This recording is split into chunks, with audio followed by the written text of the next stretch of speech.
I do, you do, we do, they do. He does, she does, the cat does, it does.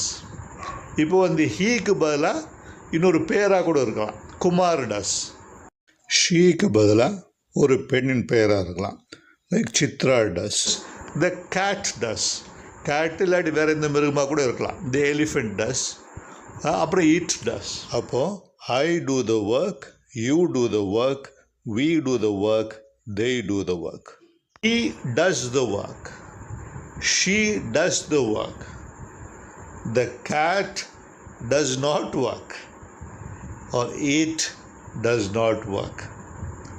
இப்போ இந்த பாட்டை மட்டும் நீங்கள் நல்லா ஞாபகத்தில் வச்சிட்டிங்கனாக்கா இந்த டூவுக்கும் டஸ்ஸுக்கும் சந்தேகம் உங்களுக்கு வராது. அப்புறம் இந்த பாட்டை வந்து உங்கள் குழந்தைங்களுக்கு சொல்லித்தர கொடுங்க.